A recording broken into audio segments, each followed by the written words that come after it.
नमस्कार। कुसुम private tutorial में आपका स्वागत है। बच्चों, आज हम लेसन नंबर 5 करेंगे। नाम है गोवा जैसा मैंने देखा। लेसन का पूरा पहले सारांश देख लेते हैं। गोवा जैसा मैंने देखा यह एक यात्रा वर्णन है। प्रस्तुत पाठ में लेखक विनय शर्मा जी ने यात्रा वर्णन के माध्यम से गोवा के सुंदर समुद्री किनारे, वहाँ की जीवन शैली, त्योहार आदि का बड़ा ही मनोरम वर्णन किया है। और साथ में लेखक ने बताया है जीवन में कई सारी समस्याएं होती हैं, उन समस्याओं से दूर भागने के लिए कभी कभी हम पर्यटन भी करते हैं।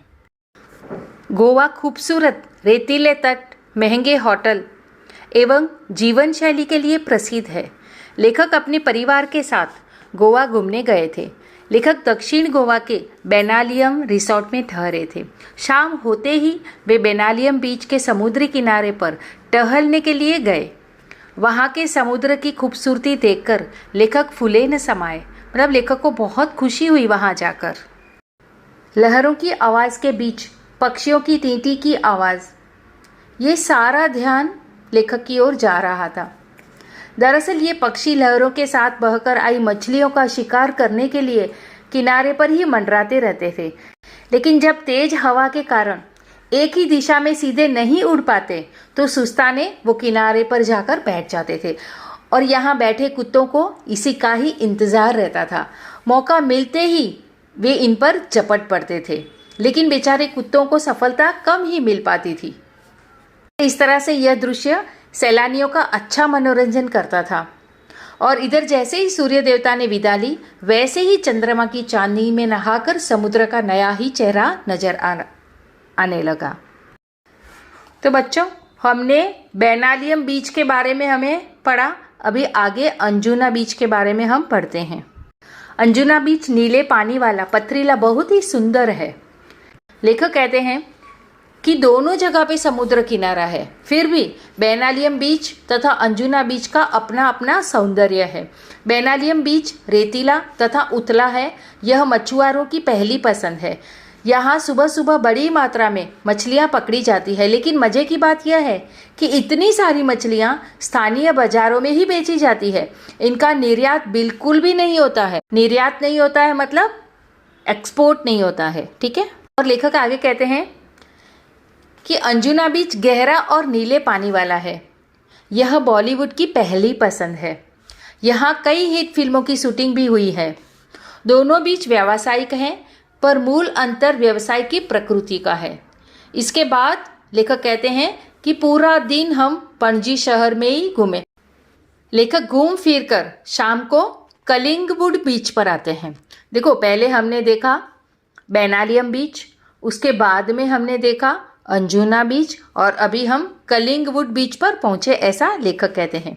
यह काफ़ी रेतीला तथा गोवा का सबसे लंबा बीच है, जो 3 से 4 किलोमीटर तक फैला है। यहाँ पर्यटक बड़ी संख्या में आते हैं। यही कारण है कि यह स्थानीय लोगों के व्यवसाय का केंद्र भी है। तब वहाँ जो लोग रहते हैं उनको रोजी रोटी इस बीच से ज़्यादा मिलती है। जैसे कई प्रकार के वाटर स्पोर्ट्स हैं और यहाँ पर पैराग्लाइडिंग भी होता है। आगे कहते हैं कि दूर दूर तक पानी ही पानी, तेज हवा और रस्सियों से हवा में लटके हम यानी मैं और मेरी पत्नी दोनों डर भी रहे थे और खुश भी हो रहे हैं। डर इस बात का था कि छूट गए तो समझो गए, और खुशी इस बात की थी कि ऐसा रोमांचक दृश्य पहली बार देखा। सचमुच अद्भुत दृश्य था ये।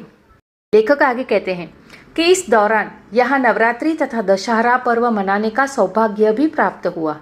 उत्तर भारत में जिस तरह हर घर तथा गली मोहल्ले में माँ दुर्गा की घट स्थापना कर तथा लड़कियों द्वारा गरबा का पर्व मनाया जाता है, ऐसा ही यहाँ भी होता है। रावण का पुतला कहीं भी नहीं जलाया जाता है। सुबह से लोग अपने वाहनों की सफाई कर उनकी पूजा करते हैं और शाम को भगवान की एक पालकी मंदिर ले जाई जाती है। इसके बाद एक पेड़ विशेष की पत्तियां तोड़कर लोग एक दूसरे को देकर बधाई देते हैं। सबकी अपनी अपनी सांस्कृतिक परंपराएं हैं। वह कहते हैं कि कम दिनों में मैं गोवा का पूरा देख समझ तो नहीं पाया, पर इतना जरूर समझ पाया कि पश्चिमी फैशन और सभ्यता में रचा बसा होने के बावजूद यह भारतीय संस्कृति को पूरी तरह से आत्मसात किए हुए हैं। पर्यटन फैशन के रंग में कुछ देर के लिए भले ही स्वयं को रंग कर चले जाते हैं, लेकिन स्थानीय लोग अपनी सांस्कृतिक परंपरा की उंगली अब भी पकड़े हुए हैं। इस तरह से इस पाठ का उद्देश्य विद्यार्थियों को पर्यटन का महत्व समझाना व राष्ट्रीय व सांस्कृतिक विरासत के प्रति सम्मान की भावना का निर्माण करना। इसके लिए विनय शर्मा जी ने यह गोवा जैसा मैंने देखा पाठ लिखा है। ठीक है, तो यहाँ पर ये सारांश हमारा पूर्ण हो गया है। आगे हम स्वमत पढ़ेंगे। सवाल पढ़ते हैं। प्रकृति को सुंदर बनाए रखने में मेरा योगदान विषय पर अपने विचार लिखिए। बच्चों, इसका अर्थ है प्रकृति को सुंदर रखने में हम कैसे कंट्रीब्यूट कर सकते हैं, तो वो अपने विचार लिखने हैं। ठीक है, उत्तर पढ़ते हैं हम। प्रकृति हम इंसानों को ईश्वर द्वारा दिया गया सबसे खूबसूरत तोहफा है, सबसे खूबसूरत भेंट है। सुंदर पुष्प, आकर्षक पक्षी, वनस्पति, नीला आकाश, भूमि, समुद्र, जंगल, पर्वत, सूरज, चांद आदि। स्वस्थ जीवन के लिए प्रकृति बहुत ही आवश्यक है। मैं जल प्रदूषण, ध्वनि प्रदूषण और वायु प्रदूषण रोकने के लिए नए नए अभियान चलाऊंगी।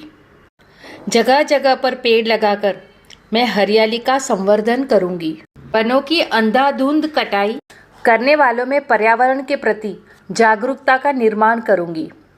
जानवरों को संरक्षण प्रदान करूंगी ताकि धरती पर सभी जीवों में पर्यावरण का संतुलन बना रहे। प्रकृति को बचाने के लिए लोगों में जागरूकता फैलाने का मैं प्रयास करूंगी। घर के बाहर कचरा न फैलाएं। प्लास्टिक की थैलियों के स्थान पर कपड़े के थैलों का प्रयोग करें, क्योंकि प्लास्टिक को जलाने से जो धुआं निकलता है उससे पर्यावरण की शुद्ध हवा दूषित हो जाती है। इस तरह से प्रकृति ईश्वर की देन है, इसलिए उसकी सुंदरता को बरकरार रखने के लिए मैं अपना पूर्ण योगदान दूंगी। तो बच्चों, यहाँ पर हमारा सारांश भी पूर्ण हो गया है और स्वबत भी पूर्ण हो गया है। मैंने मेरे तरीके से आंसर लिखा है, आप अपने तरीके से भी आंसर लिख सकते हो। इससे पहले मराठी के मैंने 10th स्टैंडर्ड के सारे वीडियो अपलोड किए हुए हैं और हिंदी के भी अपलोड किए हुए हैं वीडियो, तो आप ज़रूर से देख लेना। तो मिलते हैं हम अगले वीडियो में, तब तक के लिए धन्यवाद।